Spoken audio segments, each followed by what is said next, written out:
AP Physics 2019 problem number 2. This is a QQT problem. 12 points. As it mentions here, you have 25 minutes. So it's qualitative, quantitative translation. You're going to be doing some numerical or symbolic manipulations like math, and then some describe, connecting descriptions to math, and some pictorial representations, like, for example, in part A here, this was worth 2 points, and you had to sketch, as it says, the current versus potential difference for the power supply. And the way to get the 2 points here, each part of this question is worth 2 points. It was a total of 12 points. But in this graph, the current, and you can almost do part B before you do part A, because they're going to be connected, because they're going to have you relate then the conservation of energy principle in part B to the graph in part A, and also part C is going to come into play here. So you can almost do this question backwards to convince yourself that circuit 1 is going to have a steeper slope because there's less resistance for any given particular potential difference. Is going to be more current, and current is directly proportional to potential difference. If you double the potential difference, voltage, you double the current. But circuit 2 has more resistance, so it has less current. And you had to make sure these lines went through the origin. So you had to make sure you had straight, sloping lines with circuit 2 lower than circuit 1, and they had to go through the origin. That was 2 points for that. Part B, all you needed was these 2 boxes. And you could say this, you are using Kirchhoff's loop rule, which is the sum of the potential differences going around a loop will be equal to 0.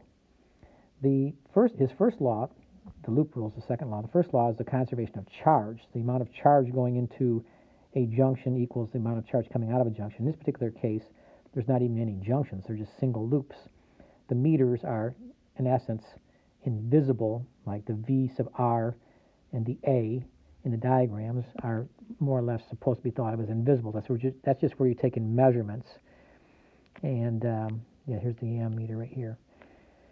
Okay, so bottom line is, if in the first case, and you had to make sure you had this delta on here, because make sure you use, it says, in terms of, make sure you use these symbols, and no more, no less, and sometimes you don't even use them all, or sometimes you can also use constants like G, like the 9.8 meters per second squared, or big capital G.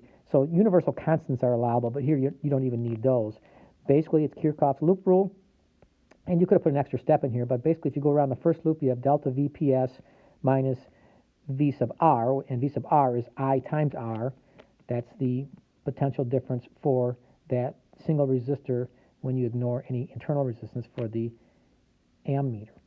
But in the second case, you're going to have 2 resistors that you got to have a potential drop. So you subtract the current times the resistance of the internal part of the ammeter. That's the potential drop across the ammeter minus the potential drop across the voltmeter. Once again, those are energy drops, basically energy per coulomb. So it's conservation of energy, and that would give you full credit, those 2 boxes right there. And then you could have anything equivalent to those as well.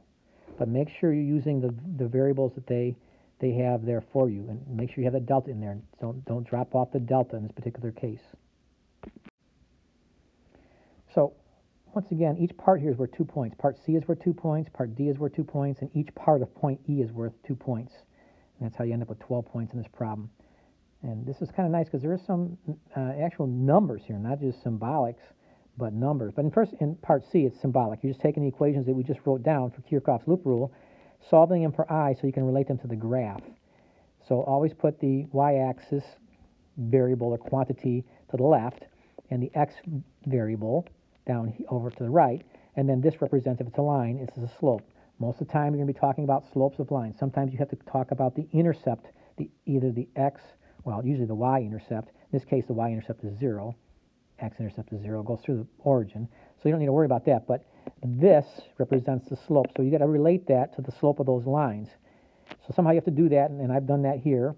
So I stated that these coefficients of the potential difference are the slopes of the line, and I've stated here that 1 over r is going to be greater than 1 over r plus r. So that slope of the first line is greater because this number is a smaller number in the denominator, makes a bigger number when you divide it, when you take the inverse. You could have also said that the current is inversely related to the resistance to kind of help yourself along here. You didn't need to say it that way, but indicating that these are slopes and that the slope here will be greater than the slope there because 1 over r is greater than 1 over r plus r. Then, in part D, using Ohm's law, just a bunch of calculations. It's kind of nice.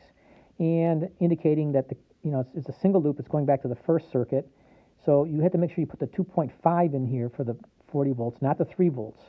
The 2.5 is the voltage drop only across the 40 ohm resistor, and that's all we have right now. We don't have the 120 in there right now, just the 40.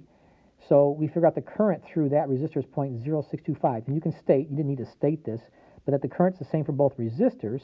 So I wrote it right here, kind of duplicated that statement, that it has the same current. And if it has the same current, and I also indicate that the potential drop is going to have to be the total voltage supply from the power supply minus the voltage drop across the 40 ohm resistor equals the potential drop across the internal resistor.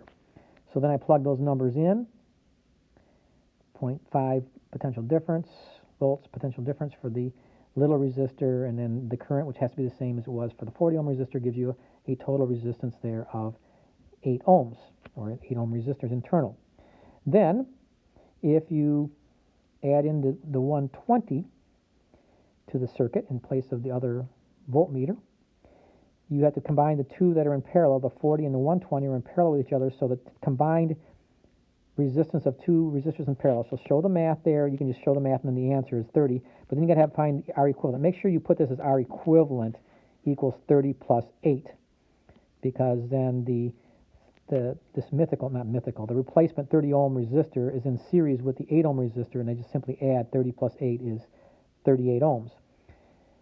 So then that helps you then segue into part II, and that is you can find the total current in the circuit being 0.079 amps because the total potential drop supplied is 3 volts, and the total resistance is 38 ohms, so the current is this. Now, in looking over the exams, a lot of people then knew that if you have a 40 ohm and a 120, the 40 ohms has got 1/3 the resistance of the 120 ohms, so it will have 3 times the current.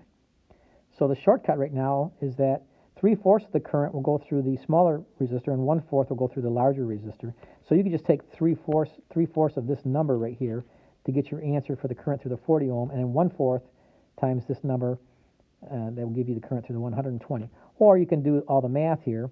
The potential drop for the 40 ohm resistor, for the internal resistance of the ohm meter, is the current in this simplified circuit times that 8 ohm resistor gives you 0.3 volt drop for the potential difference for the little r in the ammeter.